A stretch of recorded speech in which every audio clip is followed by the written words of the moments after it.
All right, so dividing decimals, this is probably the one that requires the most work and the most attention. It's also the one that is the easiest to get wrong simply because you are unorganized, you're not neat enough with your work, so make sure you stay organized, keep everything where it needs to go. But like we did yesterday for multiplication, we're going to first write out this division problem like normal. Make sure you remember the first number in your division problem goes on the inside when you divide. The first number goes on the inside when you divide. Once we set up our long division problem, then we focus on the decimal point. So yesterday with multiplying, we waited till the end to get the decimal point taken care of. Today we're going to take care of that first, at the beginning. So for the number on the outside, we move the decimal point to the right until it is out of the number. And then however many times we move the decimal point on the outside number, we've got to move it the same number of times on the inside. So the outside, same number of times on the inside. As soon as we get that done, go ahead and pull it straight up to the top so it's in your answer once you're dividing.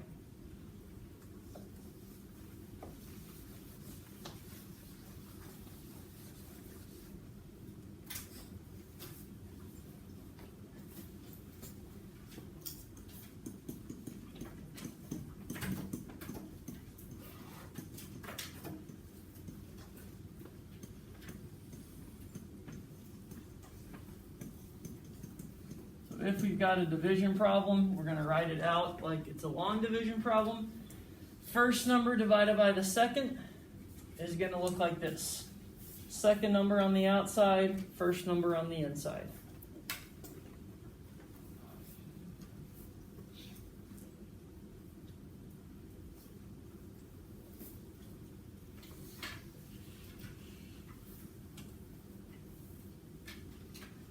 It's going to be similar to how we did turning fractions into decimals. Once we start dividing, it'll be the same. The only difference is we've got to do that part at the very beginning of moving the decimal point and getting that in the right spot. And if we don't move both decimals on the outside and the inside the same number of times, then our answer is not going to be correct. The numbers might be right, but the decimal point is going to be in the wrong spot. So make sure that we don't mess up anything and do that correctly at the start. All right, so let's look at our first example there. 2.4 divided by 1.25. So 2.4 is going to go on the inside. 1.25 goes on the outside.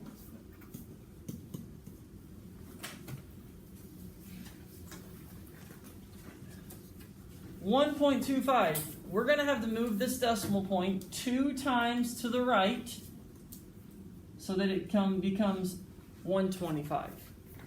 So we're going to move it twice to the right to get it out of that 1.25. Since we move it twice to the right on the outside, we've got to do the same thing on the inside. Move this decimal point twice to the right on the inside number. Now we've got a space in between the 4 and the decimal point, so what should we put in between the 4 and the decimal point, Jazz? A 0, good.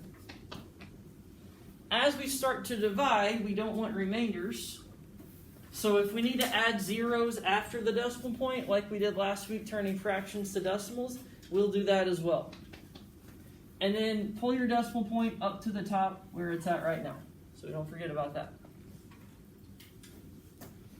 Okay, now we start dividing.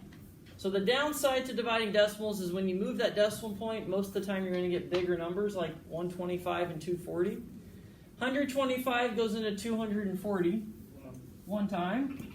Subtract 125.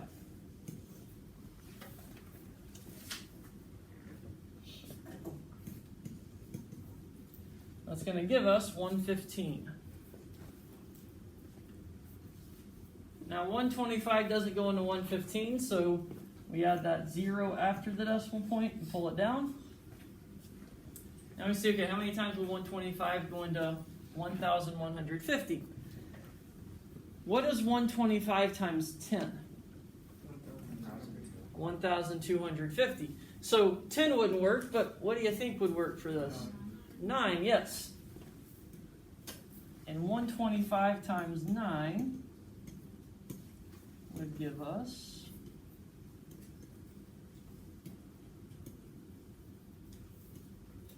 1,125.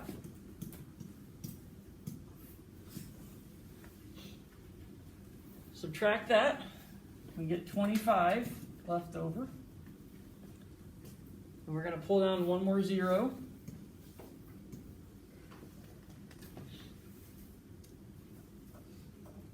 And this time we get lucky because 125 goes into 250 exactly 2 times. So we're left with no remainder, which means we can stop. It's going to be a terminating decimal.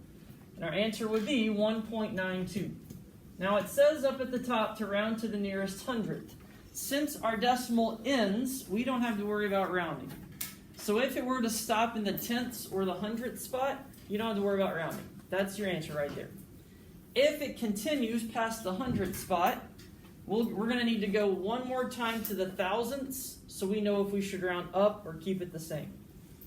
So you'll have to go at least, round to the nearest hundredths, at least 3 times after the decimal point, if it doesn't stop at that point, and then round it after that. Okay, 14 divided by negative 3.75. Well, it's going to be a negative answer because we've got a positive divided by a negative. Remember, all those rules still stay the same. So 3.75 is going to go on the outside, and 14 is going to go on the inside.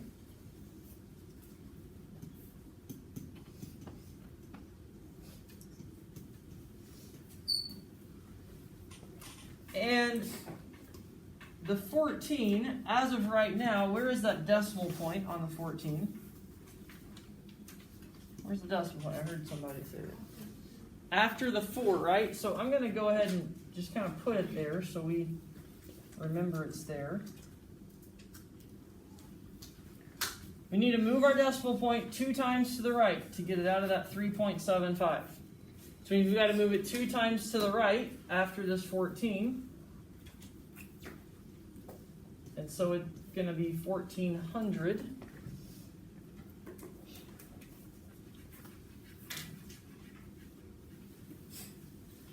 Now we get some fun numbers to try and figure out. 375 doesn't go into 140, goes into 1,400. So I would think of it this way. 375 is close to 400, right? How many times would 400 go into 1,400? 4 go into 14. 3 times. So let's try 3 and see what happens. This is where you used to do all this estimating back in elementary school. This is where it comes in handy sometimes. 1,125.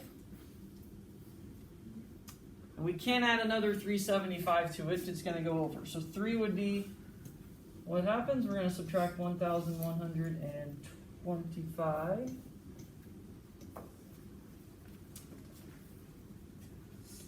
We get 275. So we're going to pull down a 0 here. 375 goes into 2,750. So 10 would be 3,750. So maybe try, 7 or 8? We'll try 7. We'll see what 7 does.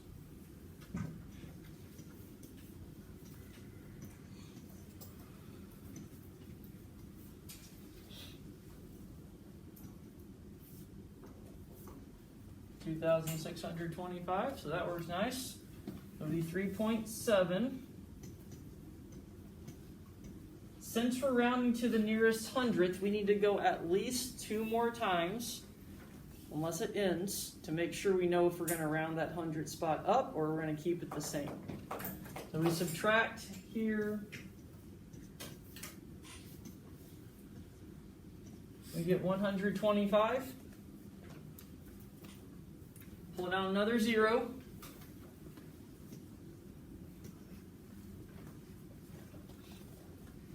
And we actually don't have to do any more work. What was 375 times 3? Is that going to work for this? All right, so we know it's going to be 3. Subtract 1,125. I ran out of room, so you guys are going to have to tell me what you get. 125. You get 125, right? So then if you pull down another 0, what ends up happening? You get 1,250. It's going to be the same thing. So that 3 is going to actually be repeating. That kind of works out nice as well. Even if you've got a round, okay, it's better to make sure we know it's repeating. So we're going to write negative 3.73, and that 3 is going to be repeating. Because if we put the line over the 3, that way it tells us it's the exact answer. Because I know that's exactly 3.73, and the 3 is going to keep repeating. So remember, if you've got a round any place, you need to divide until you get one spot after where you're rounding, and then you can say, is it going to go up or is it going to stay the same? In this case, it works out nice because it's repeating. Okay? Questions on this? All right, I'm going to have you do 2 of these next 3. Do 5.84 divided by 0.6. Skip this one. Skip this one. And then do 0.75 divided by 0.25. So you can skip the negative 8.62 question.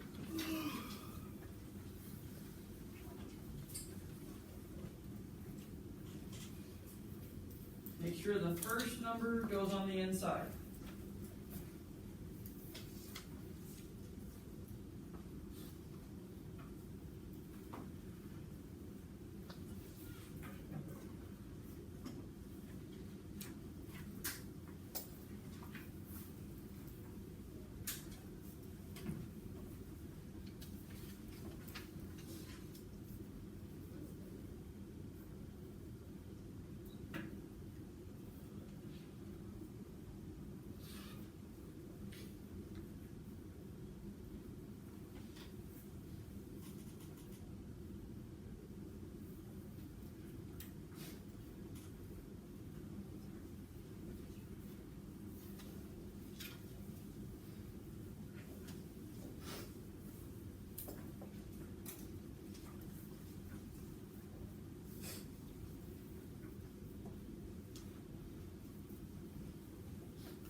So that first one there, 5.84 divided by 0.6. When you move the decimal point one time to get it out of this 6, then you're going to have to make that 58.4. So you divide it first, you get 9. Make sure your decimal point's in the right spot. It's going to be 0.733, and what's going to happen to that 3? It's going to keep repeating because you're going to keep getting 2 and then pull down the 0 to make it 20. It's going to happen at the same time. So this is going to be 9.73, and that 3 is repeating. Any questions on that one? Okay, and then let's look at the next one that we did, which was negative 0.75 divided by 0.25. So we know our answer is going to be negative. Whenever we move our decimal point, it's going to become 25, and it's going to become 75. If you had the 0 in front of both of these, that's not really going to do a whole lot. So when we move the decimal point, that's what it's going to look like. Well, 25 goes into 75 exactly 3 times. So our answer is just going to be negative 3. So that one works out nicely. So I would say the biggest mistakes that I see with dividing decimals, you put the decimal in the wrong spot, you put the second number inside instead of the first number, or students will get unorganized and sometimes your work starts to look like this on your paper. And if that happens with dividing decimals, if it looks like this and not like this, then it's easy to get mixed up. So make sure you try to stay as straight up and down as you can, stay organized, don't get too sloppy. Okay, so our last question here, if your mom got $34.89 worth of gas, and gas costs $2.42 per gallon, how many gallons of gas did she get? We're going to round this to the nearest 100. So you know how much she spent, and you know how much 1 gallon costs, and so we're going to divide that up and see how many gallons she was able to get. So we're going to take, so our question, if you want to write it like this, sometimes this will help you get the numbers in the right spot. Question is going to look like that, 34.89 divided by 2.42, which means the 34.89 needs to go on the inside of our division.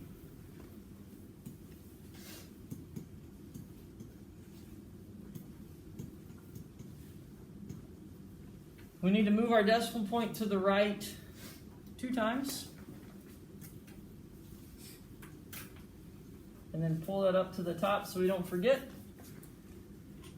So first of all, notice 242 does go into 348. It goes into 348 one time.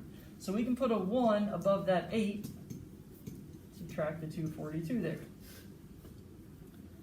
When we do that, we get 106. So pull down your 9. 242 goes into 1069. How many times?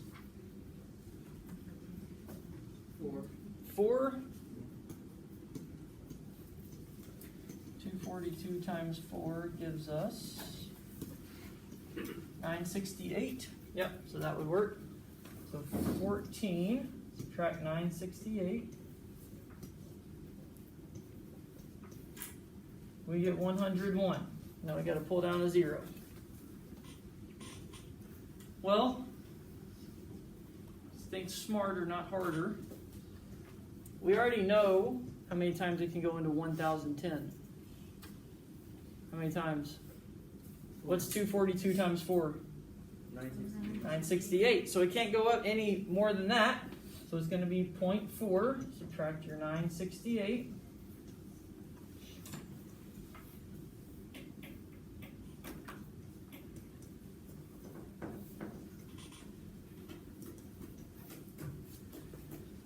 You're going to get 42. Yep, add a 0. All right, so 242 goes into 420, which is going to be once, right? Okay, so this is where we are in the hundredth spot. But right now, do we know if we should round that up to a 2 or keep it at a 1? No. We don't yet. So we've got to do one more set of division. That will tell us if we should round it up or keep it the same. So we're going to subtract 242 and 420.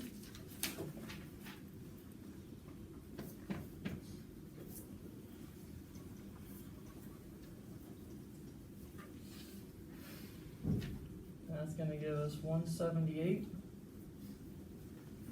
And then add a 0. 242 goes into 1,780.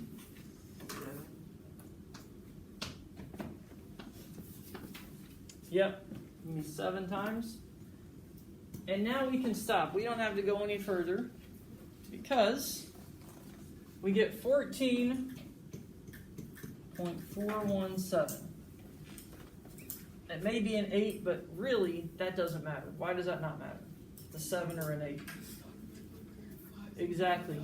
It's automatically bigger than 5. So when we round to the nearest hundredth, we know that we're going to round this 1 up to a 2.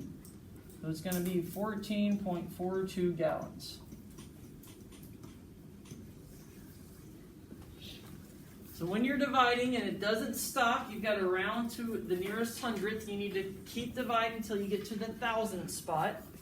And then that tells you if you should round it up or keep it the same.